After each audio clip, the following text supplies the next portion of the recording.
La Guerra Fría toca las puertas del África, llegando allí su tragedia.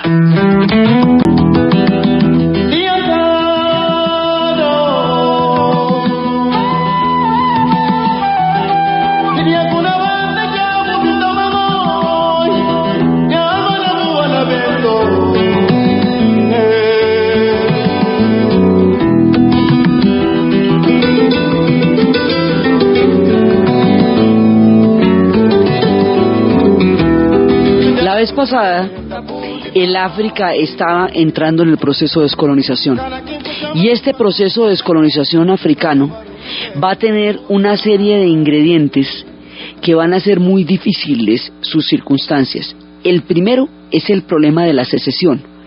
¿Qué hacemos? ¿Dejamos los límites africanos como estaban, como los europeos los definieron, sabiendo que los límites europeos son arbitrarios, no corresponden a las tribus, ni a las culturas, ni a la geografía, sino a los repartos coloniales que hicieron los europeos? ¿O empezamos a buscar una salida regional? Si buscamos una salida regional, corremos el peligro de meternos en guerras civiles mucho más graves que el hecho de la descolonización misma. Entonces, hagamos un trato. Esto va a quedar como estaba, como lo dejaron los europeos, después ya se verá más adelante. Pero por ahora no puede haber secesiones, porque una secesión inmediatamente me pone en problemas a mí, porque hace que los países no tengan viabilidad sin las provincias que se quieren separar. Porque normalmente las provincias que se quieren separar son aquellas que tienen la mayor cantidad de recursos y que consideran que son viables en sí mismas y que por lo tanto no necesitan formar parte de una nación. Entonces, el acuerdo era que no podía haber separatismos. Sin embargo, cuando se presentan los procesos de independencia se van a dar los separatismos. Y estos separatismos van a ser apoyados por las potencias como una manera de seguir manteniendo una influencia dentro de los recursos africanos. Es decir, la rapacidad colonial y la rapacidad geopolítica sigue planteándose sobre África como una política extractiva, viendo a ver de dónde se prenden para seguir sacando y saqueando recursos del África. Entonces, en cada secesión de estas se presenta una papaya para seguir de alguna manera manteniendo la influencia y manteniendo las divisiones entre las tribus, lo que permite que grietas por donde puedan seguir manipulando la política, pero sobre todo la economía y los recursos del continente. Entonces, estábamos viendo la vez pasada el caso del Congo, y estábamos viendo que cuando el Congo se está independizando de Bélgica, se va a dar una secesión de dos provincias, de las de provincia de Katanga y la de Kasai. Katanga tiene los minerales, Kasai tiene diamantes. Entonces, en ese momento el Congo no era viable con esas dos provincias saliéndose de la unidad. Por lo tanto, necesita ayuda y va a pedir ayuda y no se la van a dar, no va a haber una respuesta inmediata. Y luego se supone que la ayuda que va a pedir Patricio Lumumba, aquí hay varios dirigentes, pero la ayuda que va a pedir Patricio Lumumba es para evitar que esas dos provincias se separen del Congo, porque si se separan el Congo no va a ser viable. Entonces, en un momento dado se meten las Naciones Unidas, pero terminan no logran hacer el papel que tienen, que es evitar la secesión de las provincias, porque por ahí los belgas empiezan a ver la posibilidad de seguir sacando los minerales, apoyando a las provincias que se separan. Ese esquemita se va a usar mucho, apoyar a la provincia que se va a separar, para de esa manera seguir manteniendo el control sobre ella. Entonces, finalmente no sirve para nada la ayuda. Entonces, Patricio Lumumba le va a pedir ayuda a la Unión Soviética. Y cuando le pide la ayuda a la Unión Soviética, entonces la Guerra Fría llega a la región. ¿Cómo va a llegar la Guerra Fría a la región? A los Estados Unidos, en realidad, el África no les interesa.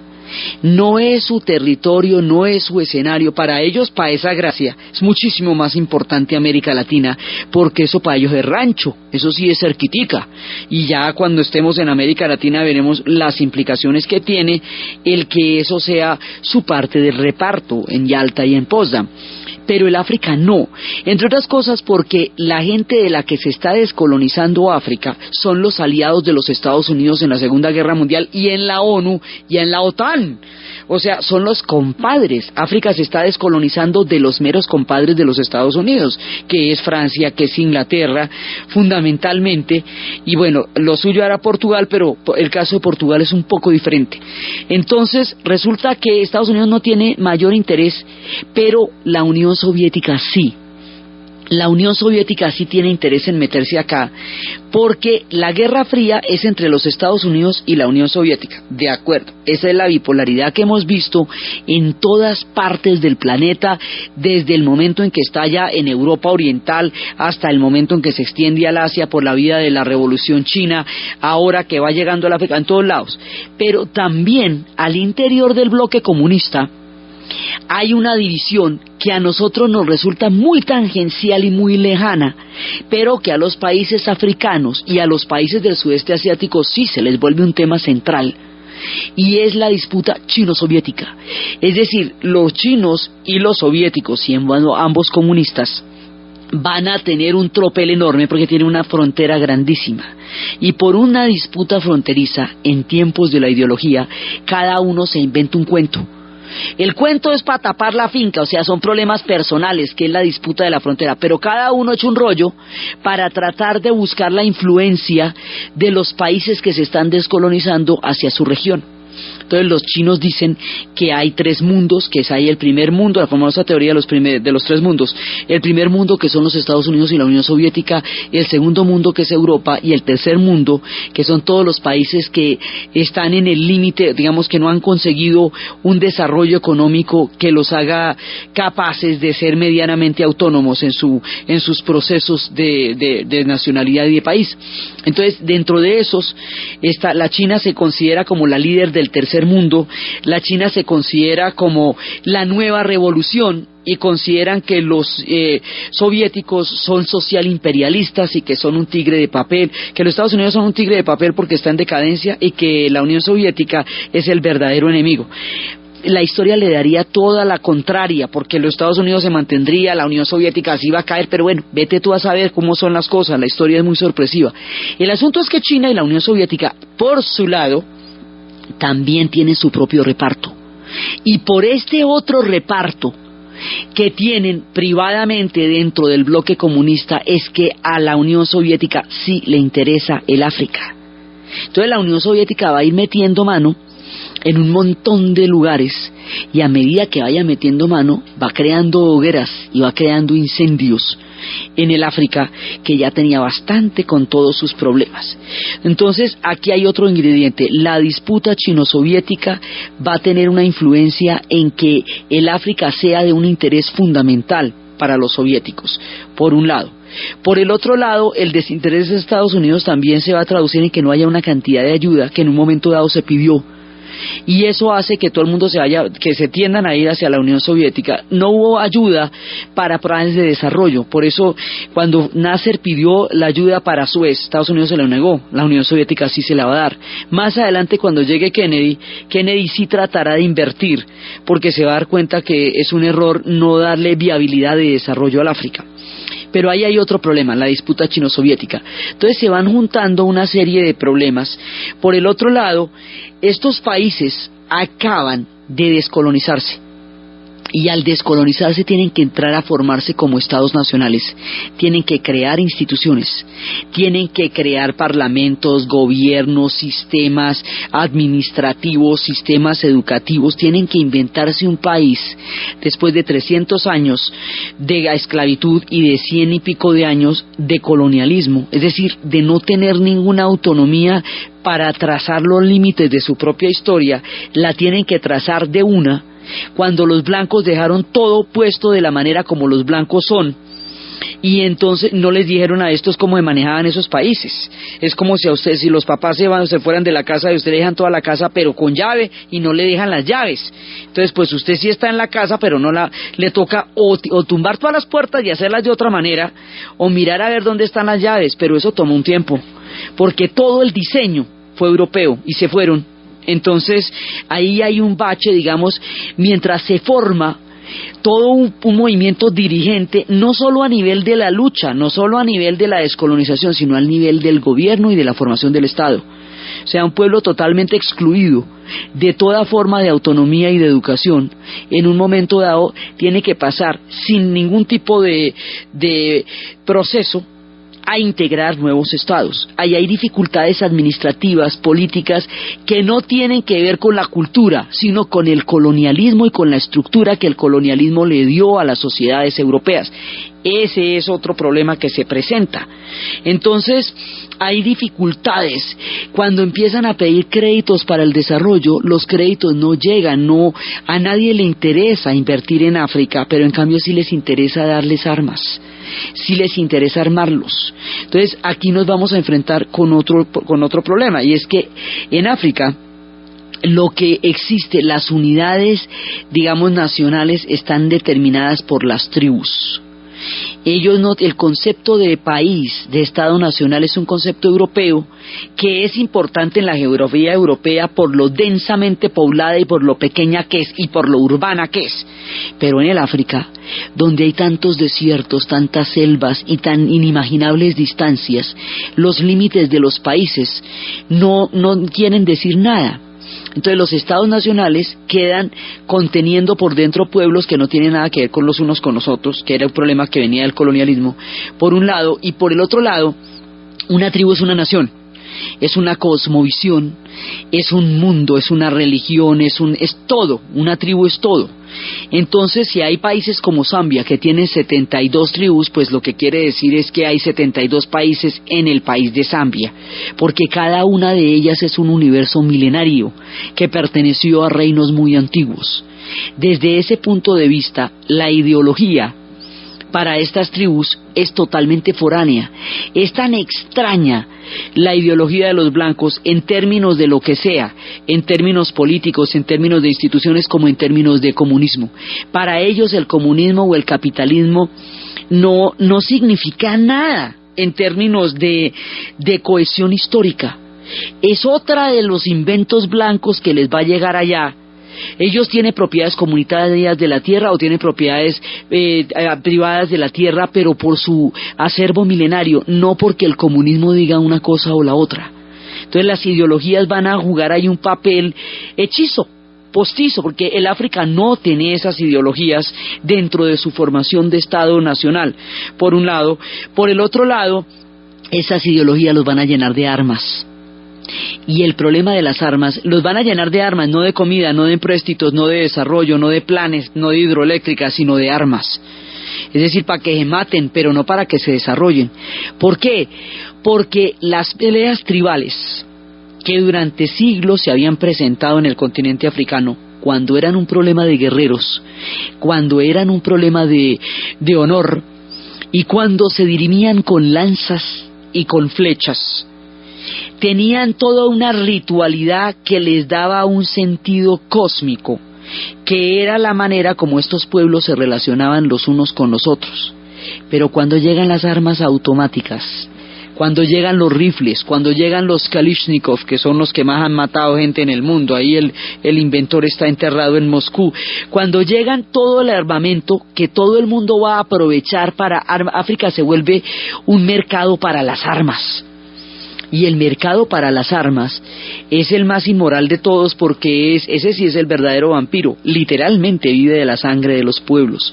La cantidad de conflictos que se van a desarrollar ahora hacen que las armas tengan promoción en África. Entonces, tomar estas peleas tribales que tenían un sentido cósmico y ritual en los milenios y meterles armas automáticas es convertirlas en unas balaceras y en unas matazones sin ton ni son, pero terribles, porque la sociedad industrial en sus armamentos es brutal. Entonces estas armas de repetición, estas armas automáticas en un esquema tribal, no es que en la civilización sean más chéveres, pues la Segunda Guerra Mundial se hizo con ellas, no, es que en un esquema tribal introduce un factor de genocidio, así de simple. Entonces se van a desangrar con la llegada de las armas automáticas, y el equilibrio y el pie de igualdad que tuvieron en tiempos de las peleas de las flechas y en las peleas de las lanzas, ahora se vuelve un problema de quién se vuelve el mejor postor. Eso se va a llenar de mercenarios. se va a llenar de una cantidad de, digamos, de vicios que vienen de otros conflictos y que van a agravar el conflicto africano. Entonces tenemos esta cantidad, digamos, de variantes geopolíticas y de variantes históricas que hacen que el mapa africano se vea lleno de problemas. Ahora, las naciones africanas recién descolonizadas van a entrar a la ONU. Y al entrar a la ONU, cambia la composición de la ONU y ahí es importante la neutralidad, quién queda en qué lado o quién pelea para poder tener un punto medio. Digamos, ahí el reparto entra a ser importante en la medida en que al llegar a la ONU, ahí hay votos de la Asamblea General. Entonces en ese momento sí les empiezan a parar bolas cuando entran a la ONU, pero les paran bolas en términos electorales, de quién se coge qué pedazo para las votaciones en la ONU. Digamos, no hay un plan para ellos como una nación que está surgiendo, sino sigue siendo una política extractiva, o sea, ¿cómo me beneficio yo de ellos? O a través de sus minerales, o vendiéndole las armas, o a través de los votos de la ONU. Pero el plan de un nuevo continente saliendo a la luz no está contemplado en la geopolítica de la Guerra Fría. Eso, digamos, va a ser un problema fundamental. Entonces, cada uno de estos factores que hemos mencionado va a incidir para crear un panorama complejísimo en el África, muy complicado, porque cada uno de estos se va a manejar de una manera. Ahora, el otro asunto que tenemos es que no toda el África se va a descolonizar y no toda el África tiene una unidad cultural. Es uno de los pueblos más diversos del planeta. El norte de África, la parte pura norte, es árabe. Lo suyo está ligado al destino de Nasser y está ligado al destino de Siria y está ligado al destino de Jordania. Es otra parte, o sea, lo que llamamos el Magreb, que fue colonización francesa y que va a tener procesos de descolonización brutales como los de Argelia, durísimos. Esa parte es árabe, es musulmana, es islámica y está también bajo el panorama y el faro del panarabismo de Nasser. Hay una África árabe que sigue otros destinos históricos distinta del resto del continente.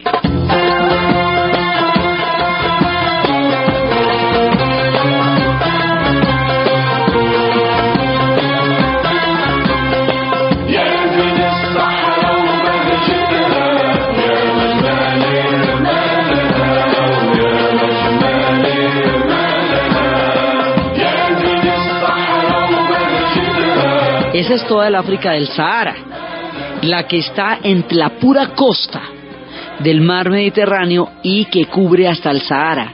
Esa África tiene los países que están en el puro bordecito, porque la mayoría es desierto, y tiene las tribus bereberes del desierto, que están en toda el gran, inmenso desierto del Sahara. Entonces, eso por un lado. Ahí tiene sus problemas entre los pueblos que están en la costa y los bereberes. Eso tiene su propio esquema de problemas que todavía están causando dificultades de unidad. Por un lado, esa es una. Debajo del desierto del Sahara está el África subsahariana, que es el África negra propiamente dicha.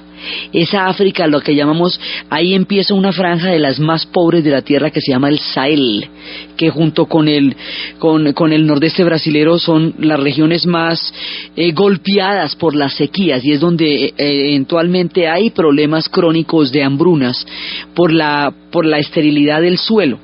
Ahí es donde van a quedar los países como Mali, como Chad, como Etiopía, como Sudán, ¿sí? Ahí empieza el África negra. Y hay un África al sur, que es el África blanca, que en el momento de nuestro relato, que es Suráfrica. Suráfrica está compuesta por unos emigrantes y descendientes de los holandeses y de los ingleses. Por los descendientes de los holandeses se llaman Boers o Afrikaners, que quedaron con el control de esta gigantesca tierra y que se separaron por completo de los holandeses. Ellos ya no pueden volver a Holanda porque ya no son holandeses. No les pasa como los del norte, a los franceses, que tienen que salir de Argelia y volver a París, o que tienen que salir de Mozambique y volver a Lisboa, o que tienen que salir de Egipto, o que tienen que salir y volver a Londres. No, aquí no, porque es que aquí ellos ya no son holandeses. Entonces hay una África del sur en donde una minoría blanca va a montar sobre una enorme mayoría negra uno de los regímenes, sino el régimen más oprobioso que se conozca en la historia moderna de la humanidad, el apartheid. ¿Qué significa? La ley hecha odio, la institucionalización del odio racial, la separación, el castigo, la segregación, el sometimiento, la ley más terrible del mundo. Pero es que Sudáfrica es la principal productora de oro y la otra es la Unión Soviética. Entonces, si los Estados Unidos le hiciera un boicot a Sudáfrica por el apartheid, entonces le daría una ventaja en el mercado del oro a los soviéticos muy grande, teniendo en cuenta que los soviéticos el oro todavía era moneda patrón en muchos países. Para evitar eso y el comercio de diamante tan importante que tiene Sudáfrica, van a tolerar el apartheid, se rasgarán las vestiduras, dirán que qué cosa tan maluca, que qué es eso tan feo, pero nadie lo va a combatir.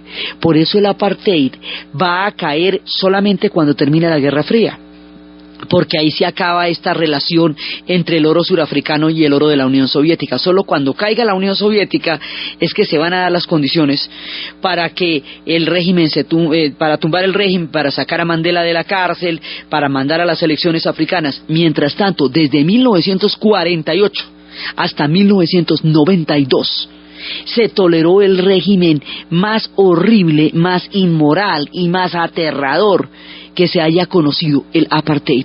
Entonces, hay una África controlada por blancos, hay una África árabe y hay una África subsahariana, que es el África negra. O sea, no hay una unidad, digamos, como decir, en América Latina, cuando se produce el proceso de independencia, se va a producir en toda la América Latina.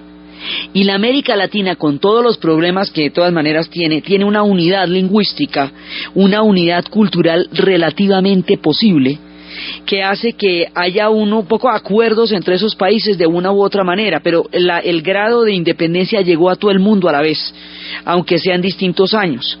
En África no pasa eso, porque hay todavía pedazos enormes del continente que está en manos de los blancos, y se da el caso de Portugal, que no quiere descolonizar, no quiere abandonar sus colonias. ¿Por qué? Porque en Portugal hay un tirano terrible que se llama el dictador Salazar. Él es un dictador civil y estará mucho tiempo en el poder, y será de otra manera muy diferente como va a bajar de ahí. Él estará con una dictadura tan prolongada como la de Franco. Paralelamente a Portugal, tiene España su dictadura con Franco, y habíamos visto que Franco sigue en el poder porque, siendo fascista y habiendo sido aliado del Eje, es anticomunista, y España y Portugal van a ser utilizadas por los Estados Unidos, la península ibérica, como el punto para poner las bases de la OTAN. Así que no va a haber problema con ellos tampoco, porque ahí va a haber bases, cantidades de bases, y por lo tanto los regímenes que haya ahí, por terribles que sean, van a ser tolerados, porque es un punto importantísimo de la geopolítica de Europa, las bases que se van a mantener en la península ibérica. Eso le va a dar, digamos, va a ser que Portugal se mantenga en su dictadura durante 3 décadas, van a caer casi al mismo tiempo con Franco. Franco morirá, y en Portugal se va a presentar una cosa muy diferente. Entonces, Portugal va a mantener las colonias mucho tiempo después de la descolonización del África subsahariana, es decir, lo que es Angola, lo que es Mozambique, van a tener Cabo Verde. Esas colonias se van a ir mucho tiempo después, cuando ya se había independizado el Congo, cuando Kenia, cuando Ghana, cuando todas ellas, las subsaharianas, se habían independizado. Las colonizaciones las luso-colonizaciones, o sea, las de Portugal, aún se mantenían bajo la rama del tirano. Entonces, el África se descoloniza a parches. Unos pedazos se están descolonizando y otros no. Eso también dificulta el proceso, porque no se da una unidad de, digamos, de puntos de evolución en términos de Estado Nacional. Entonces la cosa se va complicando. Entonces todos estos factores se van uniendo para hacer las cosas muy difíciles. El factor de la secesión va a ser que ahí se apoye de la misma manera que el colonialismo se impuso dividiendo unas tribus con otras. La descolonización y la secesión va a ser utilizada de esa manera. Así la Unión Soviética va a hacer cosas como apoyar toda la vida una separación de Eritrea del país de Etiopía. Siempre apoyaron a los eritreos, pero resulta que un día un golpe de Estado llevó a un gobierno comunista al poder en Etiopía. Entonces la Unión Soviética le quita el apoyo a Eritrea, apoya a Etiopía y se dedica a echarle bala a los eritreos que habían sido sus aliados durante 20 años. Ese tipo de figuritas se van a ver. Ese mismo tipo de figuritas fue las que se hicieron en el Congo con Kasai y con Katanga, entrando los belgas por ahí a ver si podían tener alguito de eso. Esas figuritas también se van a dar en Nigeria por el petróleo con respecto a la provincia de la tribu Ibu en Biafra. Pero resulta que cuando la tribu Ibu se va a independizar en la provincia de Biafra, que es la que tiene el petróleo, la van a condenar al hambre y la van a cercar por hambre. Y esa hambruna va a ser la primera vez que el mundo ve una hambruna de ese tamaño es en Biafra. Las imágenes de los niños de Biafra completamente desnutridos, pero ahí es cuando se va a sentar un precedente que todavía flagela el continente, y es que a nadie le importa lo que pasa en África. Nadie va a intervenir ahí. Dejaron morir a la gente en Biafra como dejaron matar a la gente en Ruanda, por la misma lógica, porque África no es geopolíticamente importante, no tiene el peso de los titulares de las cosas que pueden pasar en Europa. Digamos, ahí empieza a darse ese descuido, ese no importar el destino de los africanos. Entonces, este pueblo no tiene viabilidad porque va a haber una amenaza geopolítica enorme contra ellos, y porque no son importantes, les interesa su petróleo y en esa medida apoyan, pero no van a darle un respaldo, una mano a estos pueblos para salir adelante con la deuda histórica tan grande que tienen con ellos. Entonces, el asunto de Biafra nos pone por primera vez ante un hambre que el mundo va a ignorar, porque es un hambre de los africanos. Eso por un lado. Y por el otro lado, estos cambios de gobierno y de bandos van a hacer que otros pueblos que no tienen nada que ver vayan a parar allá. Resulta que para las peleas entre Etiopía y Eritrea, no son los soviéticos los que van a poner el pechito para las balas, no, ellos ponen las armas.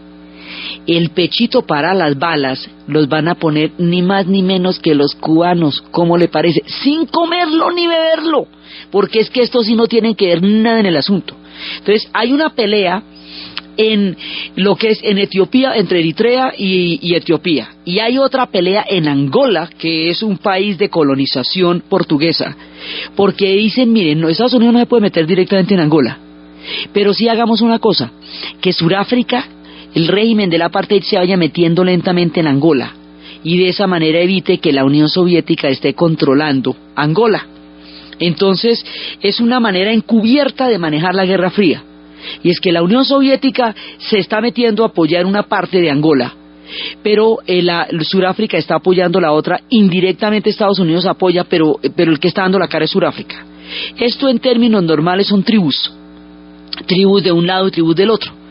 Los cubanos, como están totalmente atados a la Unión Soviética, están de pies y manos. Ellos no tienen ninguna opción para negarse a nada.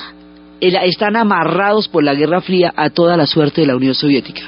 La Unión Soviética hace el siguiente trato: ellos van a mandar todas las armas y los cubanos van a poner la carne de cañón, y a los cubanos los van a mandar a que los maten, y a matar, porque igual sufrieron y también hicieron barbaridades. Y a veces les pasaba cosas en Angola, como que de día estaban peleando con la tribu que se supone que estaban apoyando, y de noche la misma tribu junto con las otras se unía para cascarles, porque el problema no es ideológico allá, es tribal. Entonces los cubanos, entre otras cosas, no tenían ni idea qué estaban haciendo allá, pero aquello se llamaba internacionalismo proletario, porque la Guerra Fría va a tener unos nombres rimbombantes y va a tener unas historias, unas consignas ideológicas. La Guerra Fría hace que todos los problemas personales, que sean por la gallina y por la mujer, o que sean por el perro o por el vecino, se vuelvan un problema, un conflicto geopolítico y un problema ideológico, porque reviste de ideología las peleas más ordinarias. Entonces a esto le va a llamar el internacionalismo proletario. Como producto de esto, miles y miles y miles de cubanos van a morir y van a ser entregados en ataúdes en la isla, y de eso no habla nadie todavía ahora. Entonces ahí va metiendo un pueblo que no tiene pero ni arte ni parte en un montón de problemas que tampoco le pertenecen de ninguna manera, y que va a complicar bastante más el asunto. El mapa de África se va complicando a medida que la geopolítica va haciendo presa de este continente. Ochamundu yera bamel pami, nega di tudo ginti garandi. Ochamundu yera bamel pami, nega di tudo ginti garandi. Cada quien puchaman pa consiga, naranja barulho que tapu de parte. África, por lo tanto, tendrá un proceso desigual de descolonización y estará metida en semejante lío que es la disputa chono-soviética, que es la Guerra Fría, y que son las tiranías y las dictaduras, y que por el otro lado es la necesidad de crear una institucionalidad en medio de semejante clima, donde hay tanta polarización, donde por el esquema tribal se tiende a los partidos únicos, porque las jefaturas de las tribus normalmente están en manos de un clan o de un jefe, lo que hace que el esquema de partido único de la Unión Soviética cuadre bien con el de ellos. Entonces eso dificulta que las demás tribus estén representadas. Es el mayor reto que hoy tiene África, es el multipartidismo. Llegar a crear instituciones donde todas las tribus estén representadas dentro de una nación y que todas tengan viabilidad dentro del esquema político vigente. Eso es lo que están tratando de hacer aún ahora, con una dificultad muy grande. Entonces aquí van pasando muchas cosas, una de las cuales va a llevar la independencia de los países, de los pueblos que estaban colonizados por los portugueses. Uno de los hechos más insólitos, más simbólicos y a la vez más bellos también, porque es un proceso de una increíble belleza y simbolismo. Un grupo de coroneles va a empezar una revolución pacífica en el Portugal, una revolución que por el símbolo que lleva se va a llamar la revolución de los claveles. Estos coroneles van a tumbar al tirano, así como les digo, los coroneles van a tumbar al tirano civil para llevar a Portugal a la democracia y terminar con la dictadura. Es un proceso único. Y van a acudir a la población para que en el conjunto de la población busquen una salida democrática para Portugal. ¿Por qué? Porque estas guerras que les cuento, las de Angola, toda Mozambique, estas guerras están desangrando no solamente al África, no solamente a Cuba, sino a Portugal, porque ya Portugal tampoco, el cuero ya no le da más, ya llevan mucho tiempo, están en los 70s todavía matándose por nada, por mantener unas colonias que ya no se pueden mantener allá. Y esto ya es una sin salida, y el tirano Salazar, mientras esté en el poder, va a mantener las colonias a costa de lo que sea. Los portugueses no son muchos, no tienen tanta gente para andar matando por ahí a diestra y siniestra.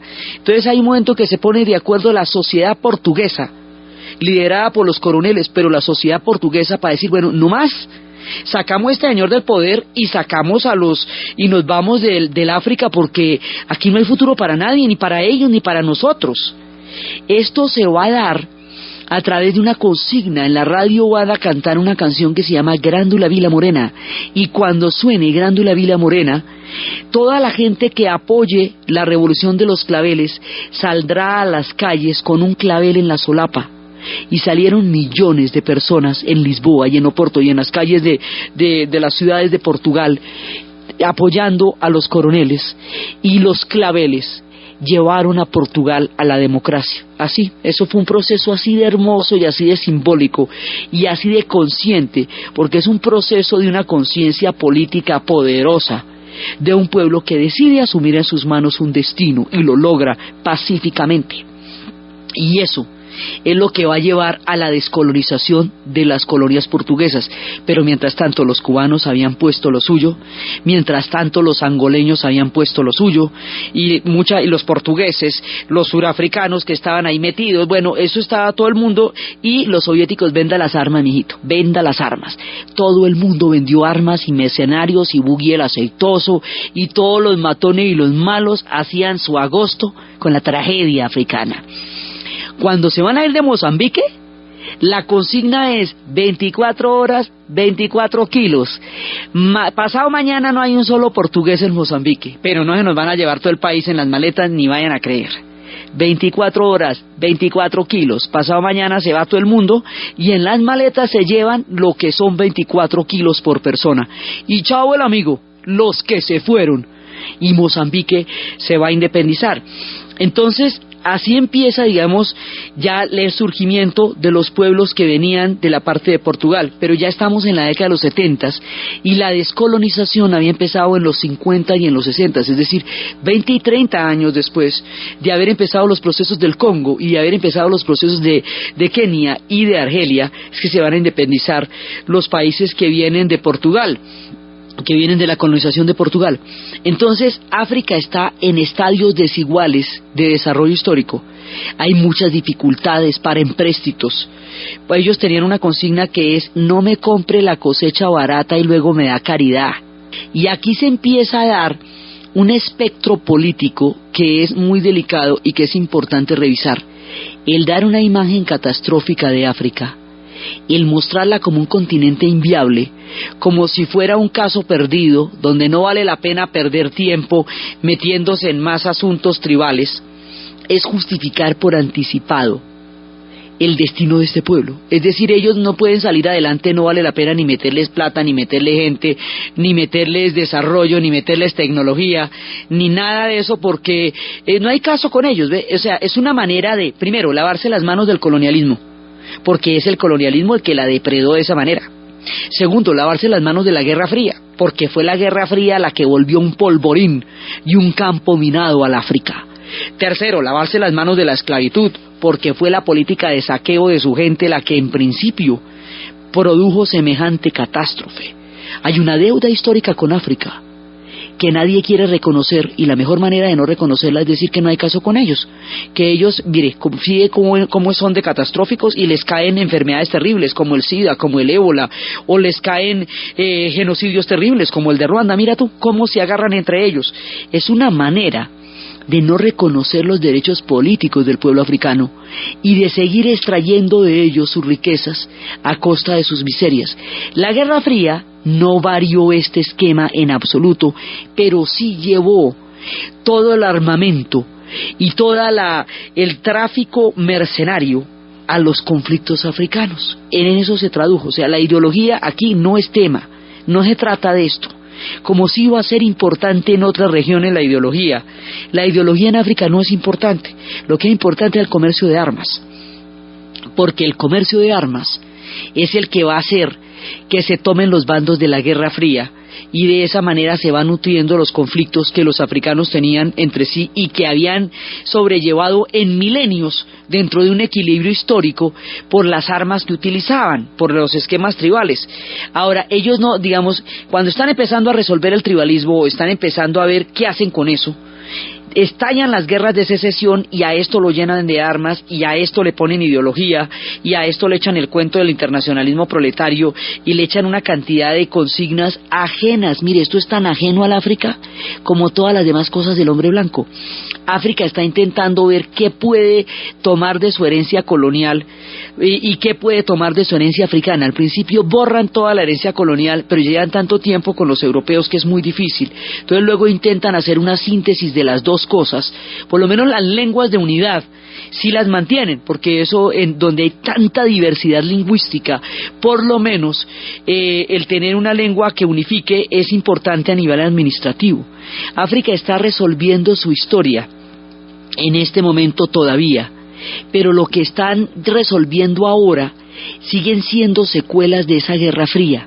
de esa manera de utilizarla como un gran comercio de armas y de mercenarios, de esa manera de dirimir disputas que no tienen nada que ver con ellos, como la disputa chino-soviética, de mandar a pueblos que no tienen nada que ver con ellos, como los cubanos, sí son afrodescendientes, pero no tienen velas en el entierro inmediatamente africano que está pasando en ese momento. Entonces, África en la Guerra Fría, ¿qué es?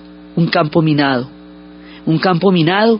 para dirimir todo el comercio de armas y la ventaja y la influencia de la Unión Soviética en la región en términos generales, y los Estados Unidos apoyando indirecta o directamente a tiranos atroces, terribles, como Bokassa, como Idi Amin, simplemente porque en un momento dado fueran anticomunistas, digamos con el criterio anticomunista entre comillas, porque es que allá, acuérdese que eso no tiene ningún sentido. Entonces, la Guerra Fría no mejora para África las condiciones que eran terribles en la esclavitud, que eran totalmente iniquitativas en el colonialismo, pero en la descolonización, o sea, cuando África sale del colonialismo, entra la Guerra Fría. Y al entrar la Guerra Fría en el África en ese momento, no le da la viabilidad para buscar salidas políticas propias. Y eso retrasa, porque divide los procesos de unidad y de integración y de decisiones de los africanos acerca de su propio destino. Mantiene la política extractiva de seguir sacando todos los recursos del África a costa de la pobreza de su población. Y por el otro lado, aprovechan, como siempre lo han hecho, las divisiones que hay entre ellos para poder seguir manteniendo influencia en la región o para tener otro tipo de influencia en la región, como en el caso de la Unión Soviética. Entonces, ella no es el terreno de una disputa ideológica. Ella es el campo de una batalla de armas, de influencia y de expansión, que tiene que ver con todo menos con los mismos africanos. Son el escenario de una secuela de la Guerra Fría que los va a afectar muchísimo, sin ser ellos ni de lejos el centro del escenario. El centro del escenario de la Guerra Fría sigue siendo el mismo, Europa Oriental. Allá es donde se dirime todo. El sudeste asiático, uno de los teatros más complejos de operaciones. El África, el campo minado, donde la Unión Soviética va metiéndose poco a poco entre todos los conflictos para ganarle la batalla a China, mientras Estados Unidos indirectamente apoya o se hace el de la vista gordo con el apartheid o con la entrada de los surafricanos hacia las antiguas colonias, hacia las continuas colonias portuguesas. Kennedy sí le pidió a los portugueses que descolonizaran, pero en esa época todavía el tirano Salazar no estaba en condiciones ni de lejos para empezar un proceso de descolonización. Entonces todo este montón de factores hacen que África tenga una época terrible durante la Guerra Fría y que todavía cargue las secuelas de ese gigantesco campo minado en la actualidad. O sea, cuando se muestra el mapa, digamos, tan complejo del África, no se muestra cómo la geopolítica los ha utilizado una y otra vez para dirimir sus intereses, tanto extractivos como de armas, como geopolíticos. O sea, nadie muestra la responsabilidad que la geopolítica tiene en la situación de África. Y mostrarlos como un pueblo inviable es una manera de cerrar la página, apagar la luz e irnos y dejar que pase lo que quiera que pase con ellos. Entonces a los africanos les ha tocado unas luchas muy duras solos. Por eso el momento en que cae Mandela, después de la Guerra Fría, el momento en que se produce el final del apartheid, es la primera luz política para el África, pero eso sucedió hace menos de una década. Es decir, hasta ahora es que están empezando a tener otro tipo de lineamientos políticos. África carga con órdenes históricos muy injustos e inequitativos que con ella se han ensañado de una manera terrible.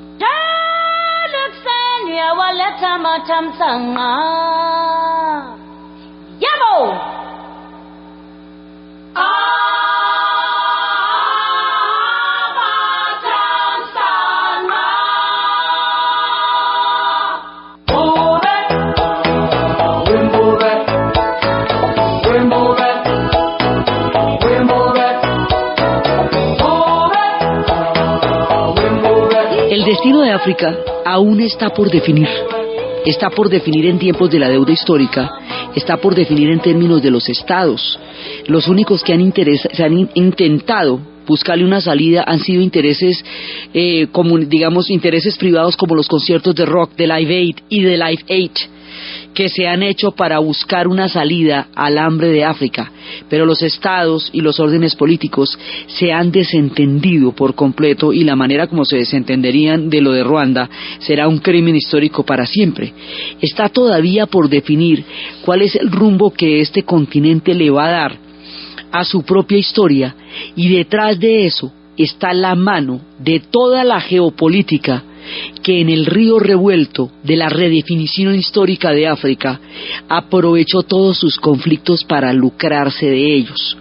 Y la Guerra Fría no hizo nada distinto, agravó y ahondó aún más las diferencias y las turbulencias que se presentaban en sus propias sociedades, creando conflictos ficticios, alimentando conflictos eternos con armas que los hacían genocidas, llevando ideologías que nada representaban para ellos dentro de sus esquemas, utilizándolos como áreas de influencia, y en esa medida agravó e hizo muy difícil, casi imposible, el logro de unas sociedades políticamente armónicas y económicamente viables en el momento en que África estaba naciendo a la independencia y a la autonomía como países y como estados nacionales. Prácticamente aborta estas posibilidades por meter allá una pelea que no tenía nada que ver con los africanos, como las guerras mundiales tampoco tenían que ver con los africanos, y sin embargo los llevaron a pelear a los campos de Europa por cosas que a ellos ni les iban ni les venían. África sucumbe en la Guerra Fría, y en la posguerra fría África busca de nuevo una salida, pero hasta allá, hasta los confines del África, llegaron las influencias de la Guerra Fría sin que ella tuviera nada que ver ni en Yalta, ni en Potsdam, ni en el fin de la Segunda Guerra Mundial, ni en el asunto del capitalismo, ni del comunismo, ni de nada de lo que se dirimía en el mapa de la Guerra Fría tenía que ver con África, y sin embargo a ella le cayeron los platos rotos. Eso fue el destino que hemos visto en estos dos capítulos de África durante la Guerra Fría. Pero la Guerra Fría, como no abandonó ninguna región y como no dejó títere con cabeza, llegará también a América Latina. Y en América Latina hará lo suyo. En América Latina traerá la Revolución Cubana, y también traerá, pues a partir de la Revolución Cubana entra la Guerra Fría al continente. En América Latina existirá el Plan Cóndor, y en América Latina existirán las guerras de Centroamérica, las dictaduras del Cono Sur y muchos otros capítulos que han determinado nuestra historia, que significa nuestra parte de la Guerra Fría. Eso que son nuestros capítulos y lo que a nosotros concierne, el pedazo que nos tocó de la Guerra Fría, es lo que vamos a ver en el siguiente programa, cuando acabe el Mundial y retomemos el hilo de nuestra historia y cambiemos las geografías de las sabanas y de las selvas a las geografías de la cordillera de los Andes.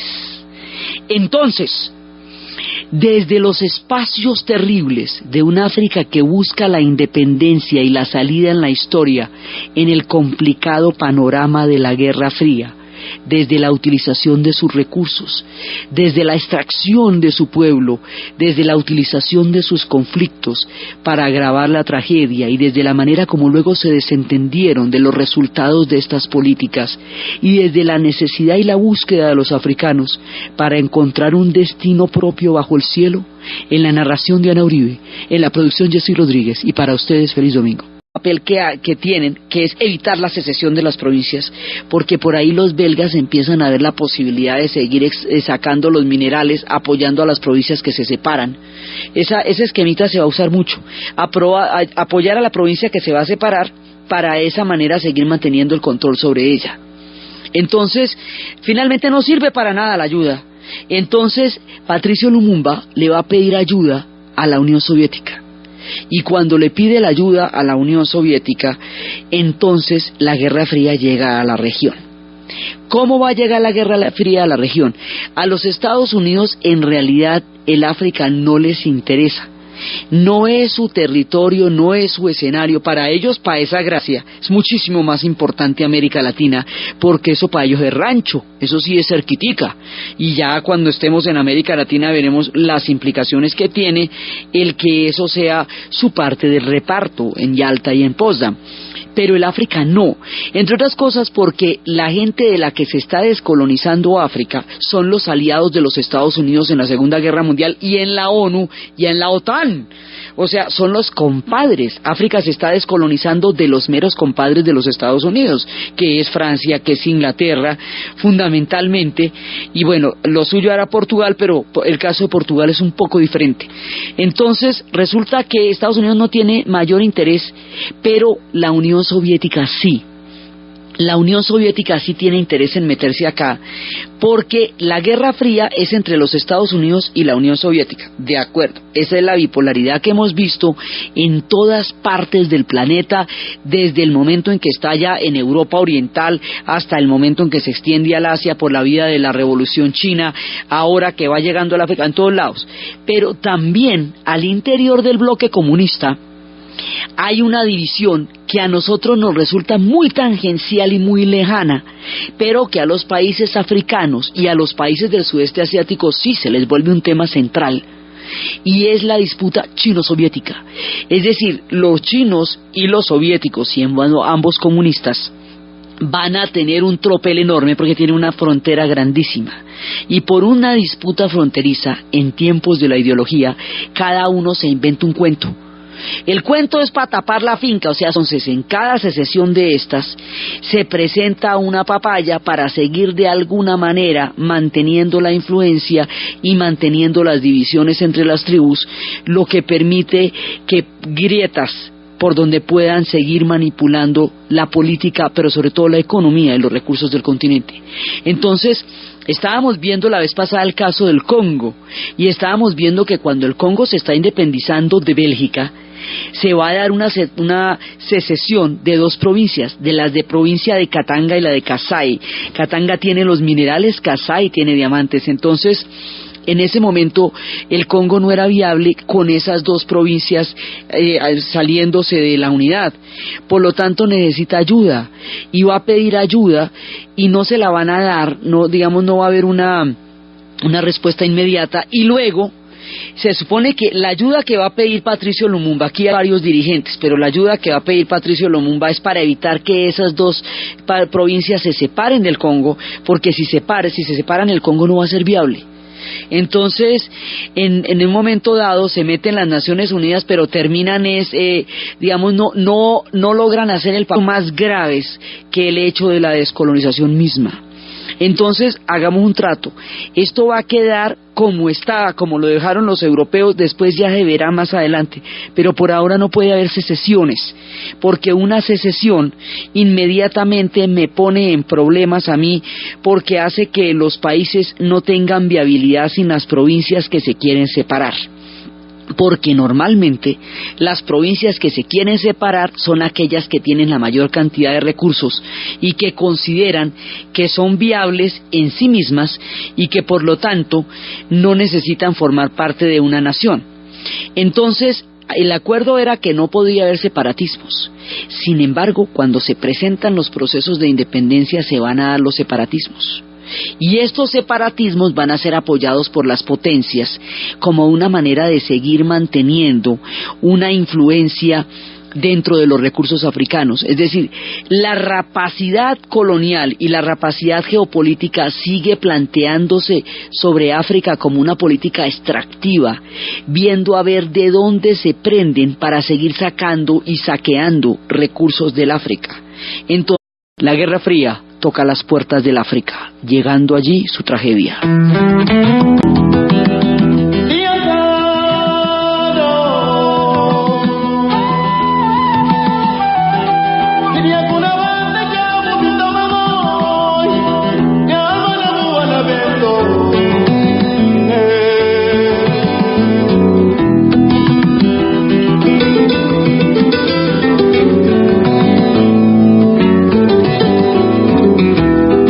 La vez pasada, el África estaba entrando en el proceso de descolonización, Y este proceso de descolonización africano va a tener una serie de ingredientes que van a ser muy difíciles sus circunstancias.